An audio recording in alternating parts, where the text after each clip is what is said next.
Okay, let's unpack this. If you're a collector, especially of something like model horses or, high-end miniatures, you've probably heard the phrase, resin is resin. Oh, absolutely. It's a comforting idea, isn't it? That plastic is plastic. Right. And it doesn't really matter how it was made. Oh, but that's the very assumption we're going to shatter today. We're looking at some insights from a studio called Sianta LLC. That's Shane Takei, by the way. And they have experience on both sides of this, right? Casting and 3D printing. Exactly. And they're saying that one little assumption could be the difference between a model that lasts for generations and one that, well, snaps like a potato chip after a few months. That potato chip image, it's genuinely terrifying for a collector. So our mission today is to decode the science here, the chemistry and the physics. And it really starts with what's inside the model, or maybe what isn't. Okay, so let's start with a traditional resin cast. What's the big difference? The skeleton. Think of a traditional cast like reinforced concrete.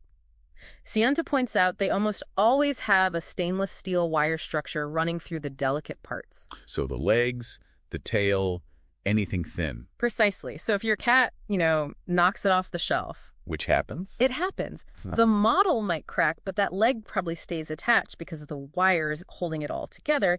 It has a backbone. A backbone. I like that. But 3D prints don't have that. Not usually, no. We're talking specifically about SLA prints here. The high-detail liquid resin ones, they're built in thousands of tiny layers. No wire. So you're just relying on the material itself. You're relying entirely on the strength of those bonded layers. Right. And that's where you run into issues like creep. Creep. I saw that term. It sounds bad.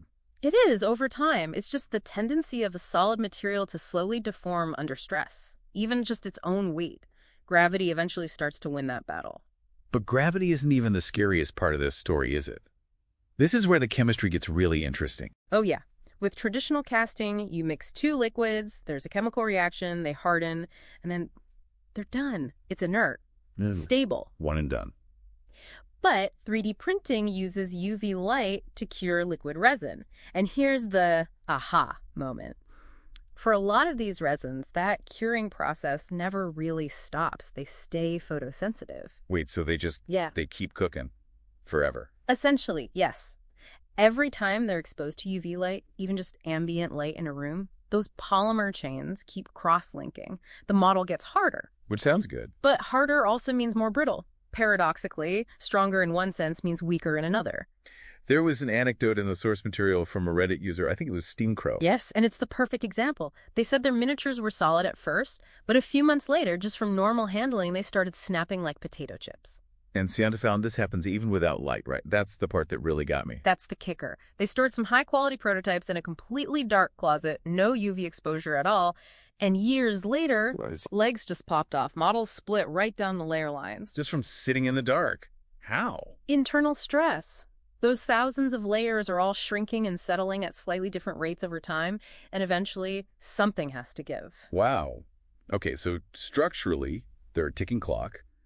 But what about the detail? Yeah. People buy these for the incredible detail. And that's another trade-off.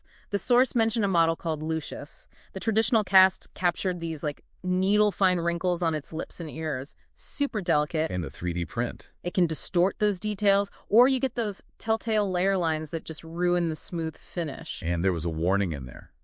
Something about sellers painting the prints white. That is a huge red flag. It's a way to make a print look like a raw traditional cast. It hides the material, it hides the layer lines, it hides what you're actually buying. So wrapping this up, what does this all mean for you, the collector? What's the takeaway?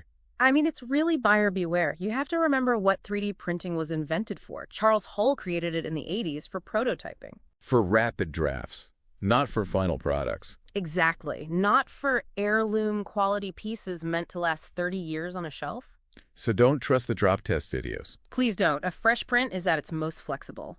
Dropping it on day one proves nothing about what's going to happen in year 1 or year 5. Durability is measured in years, not in a 10-second video. This leaves us with one final kind of unsettling thought to close on. It's the formulas for the resin. Right? Yeah. They're proprietary. They're trade secrets. The companies keep the exact ingredients under wraps for patent reasons. Which leads to a pretty big question mark. If we don't know exactly what chemicals are in these things, and we know they degrade and off-gas over time, right, can we ever be 100% sure they're safe to handle long-term? Something to think about the next time you reach for that piece on your shelf. Thanks for listening to The Deep Dive.